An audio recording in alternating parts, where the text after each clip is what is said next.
TV9 Marathi वाहिनीचा एक चांगला लोकोपयोगी असा उपक्रम, याबद्दल सर्वप्रथम TV9च्या सर्व कार्यकर्त्यांचे, त्यांच्या संपादकाचे मी मनापासून स्वागत करतो, त्यांना धन्यवाद देतो। आणि विषय पण असा अतिशय चांगला आहे, महाराष्ट्राचा महासंकल्प सहकारातून समृद्धीकडे। आणि हे काही अवघड नाही किंवा झालेलं नाही असं नाही, पण सहकारातून समृद्धीचा महामार्ग शकतो यात माझ्या मनात काही शंका नाही।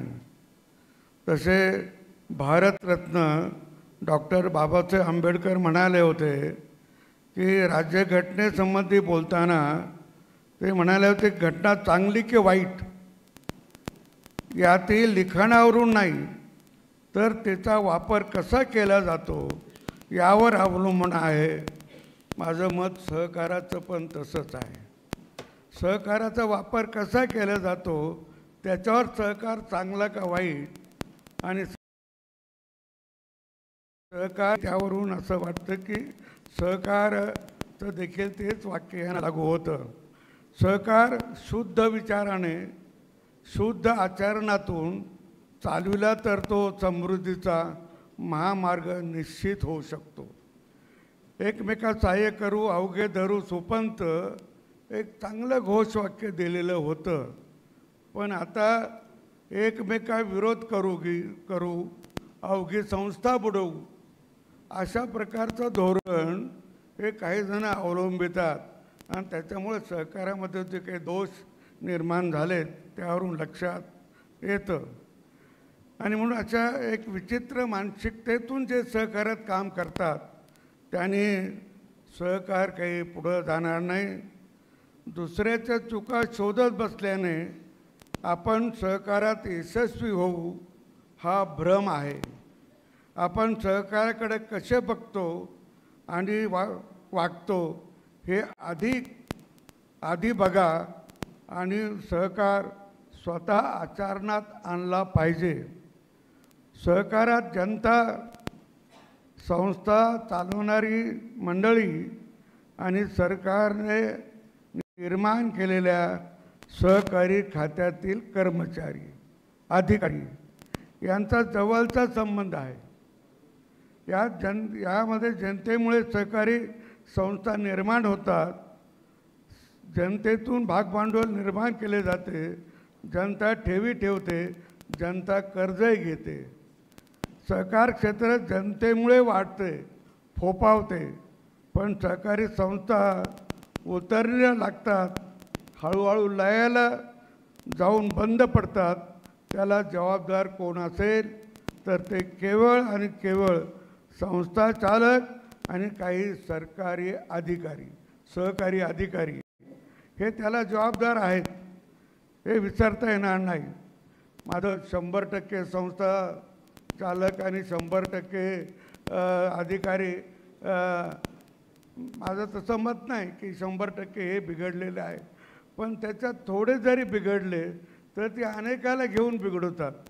आणि म्हणून मग ज्यांनी हा चांगला विचार करून हे केलं तर निश्चितपणे पुढे जाता येतं। उदाहरणार्थ सांगतो की आत्ता घडलेली घटना आहे संभाजीनगरमध्ये। आमच्याकडे एक छत्रपती संभाजीनगरमध्ये अजिंठा सहकारी पतसंस्था अनेक वर्षाची इन्कम टॅक्स भरते, दरवर्षी नफा एक चांगला होतो आणि अतिशय प्रामाणिकपणाने चालवतात। तर त्याचा ऑडिट रिपोर्ट वर्षाचा वार्षिक ऑडिट रिपोर्ट 15 दिवस उशिरा गेला म्हणून संचालक मंडळ बरखास्त करून टाकलं। आता संचालक मंडळ बरखास्त केल्याचं न केल्याचं मला तितकं हे नाही, परंतु दुःख याचं होतं की संचालक मंडळावर अविश्वास आला किंवा विश्वास दाखवला तर उद्या ठेवी काढायला रांग लागेल आणि ठेवी काढल्या तर संस्था शिल्लक राहणार नाही. आता हे साधं गणित आहे.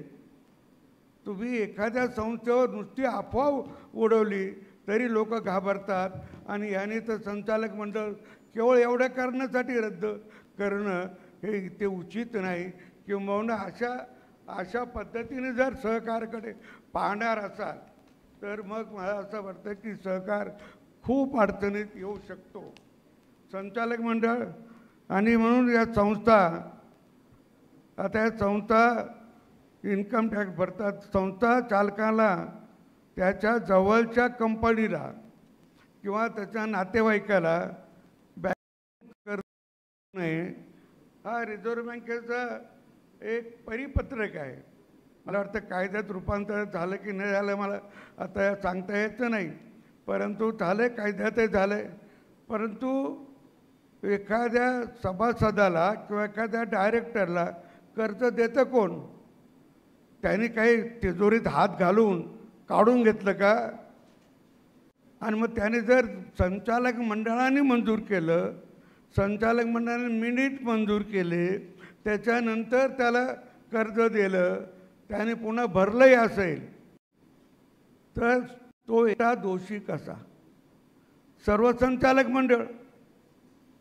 आता मला ठाणे जिल्ह्यातल्या जिल्हा सहकारी बँकेचं एक उदाहरण माहिती आहे. असंच कर्ज त्याने दिलं होतं तर त्यानं 3 लाख रुपये दंड झाला बँकेला. संचालक मंडळाने खरं दिलं असेल तर बँकेला दंड करणं म्हणजे संचालकावरच खरं म्हणजे अपशब्द येतो, हेही लक्षात येतं. आणि म्हणून सहकारातून समृद्धीकडे जायचे असेल तर माननीय यशवंतराव चव्हाण म्हणाले होते की सहकाराच्या मंदिरात येताना राजकीय पक्षाचे जोडे बाहेर काढून या आणि पक्षाचा अभिनिवेश बाजूला ठेवून निस्वार्थ सेवा करणाऱ्याची दुर्दम्य इच्छाशक्ती संस्था चालकात व सहकारी अधिकाऱ्यांनी निर्माण करावी लागेल आणि ती करणं गरजेचं आहे. असे हजारो संस्था चालक आज महाराष्ट्रात कार्यरत आहे. म्हणूनच 500 कोटी 1000 कोटीच्या बँकेच्या पतसंस्थेचा व्यवसाय होतोय. तो उगीच होत नाही, त्यांचा विश्वास आहे लोकांचा, म्हणून त्यांचा व्यवसाय वाढतो आणि त्याच्यावर लाखो कर्मचारी हे आज अवलंबून आहे. किमान या सगळ्या गोष्टीमध्ये 5 वर्ष हा प्रयोग इमानदारीने अंमलात आणला तर सहकारी संस्थाची दुप्पट वाढ होईल असा माझा विश्वास आहे. सहकार क्षेत्राची संख्यात्मक वाढ, गुणात्मक वाढ ही गोरगरीब लोकांच्या प्रगतीचा मार्ग ठरू शकते आणि प्रगतीचा मार्ग महामार्ग होईल आणि त्यामुळे महाराष्ट्राचा महासंकल्प व्यवहारात उतरू शकेल असं माझं मत आहे. प्रगतीमुळे समृद्धी येऊ शकते. वृत्तस्थ आणि प्रशस्त विचाराचे ब्रॉड माइंड हा प्रयोग असे कार्यकर्ते किंवा अधिकारी या विचाराने गेले निश्चितपणे आपला सहकाराचा जो काही आपण अपेक्षित करतो, व्यवहार अपेक्षित करतो, त्याची वाढ ही निश्चित होऊ शकते.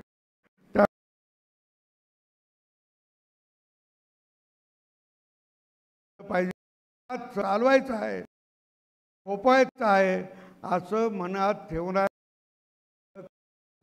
पुढे तो आणि तो जावा सहकारातून समृद्धीकडे निश्चितपणे वाटचाल होऊ शकते.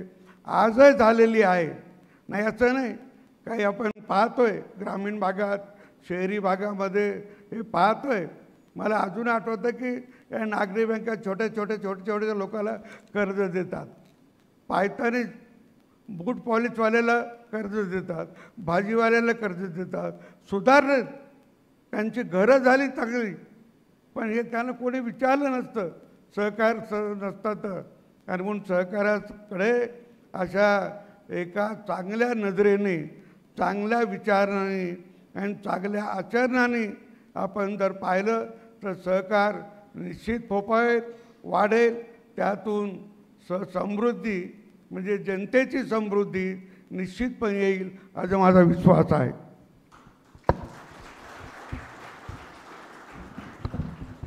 धन्यवाद सर आपल्या या अतिशय मौल्यवान मार्गदर्शनाबद्दल. महामहिम राज्यपाल हरिभाऊ बागडे हे त्यांच्या व्यस्त वेळापत्रकातून वेळ काढत आजच्या आपल्या या कार्यक्रमात सहभागी झालेत, त्याबद्दल पुन्हा एकदा त्यांचे मनापासून आभार. आणि